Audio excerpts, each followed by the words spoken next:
एक बार श्री कृष्ण भरी सभा में कर्ण की दानवीरता की प्रशंसा कर रहे थे। अर्जुन भी उस समय सभा में उपस्थित थे। वे कृष्ण द्वारा कर्ण की दानवीरता की प्रशंसा को सहन नहीं कर पा रहे थे। भगवान कृष्ण ने अर्जुन की ओर देखा और पल भर में ही अर्जुन के मनोभाव जान लिए।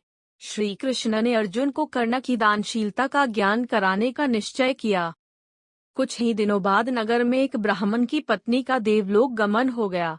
ब्राह्मण अर्जुन के महल में गया और अर्जुन से विनती करते हुए कहा, धनंजय, मेरी पत्नी मर गई है। उसने मरते हुए अपनी आखिरी इच्छा जाहिर करते हुए कहा था कि मेरा दाह संस्कार चंदन की लकड़ियों से ही करना, इसलिए क्या आप मुझे चंदन की लकड़ियां दे सकते हैं? ब्राह्मण की बात सुनकर अर्जुन ने कहा, क्यों नहीं? और अर्जुन ने तत्काल कोषाध्यक्ष को तुरंत 25 मन चंदन की लकड़ियां लेन की आज्ञा दे दी। परंतु उस दिन ना तो भंडार में और ना ही बाजार में चंदन की लकड़ियां उपस्थित थी। कोषाध्यक्ष ने आकर अर्जुन को सारी व्यथा सुने और अर्जुन के समक्ष चंदन की लकड़ियां न होने की असमर्थता व्यक्त की। अर्जुन ने भी ब्राह्मण को अपनी लाचारी बताकर खाली हाथ वापस भेज दिया।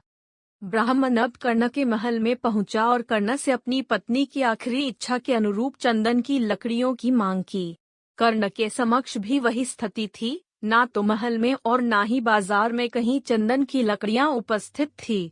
परंतु कर्ण ने तुरंत अपने कोषाध्यक्ष को महल में लगे चंदन के खंभे निकालकर ब्राह्मण को देने की आज्ञा दे दी। चंदन की लकड़ियां लेकर ब्राह्मण चला गया और अपनी पत्नी का दाह संस्कार संपन्न किया।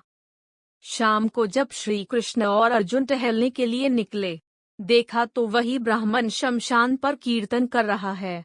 जिज्ञासावश जब अर्जुन ने ब्राह्मण से पूछा तो ब्राह्मण ने बताया कि कर्ण ने अपने महल के खंभे निकालकर मेरा संकट दूर किया है, भगवान उनका भला करे।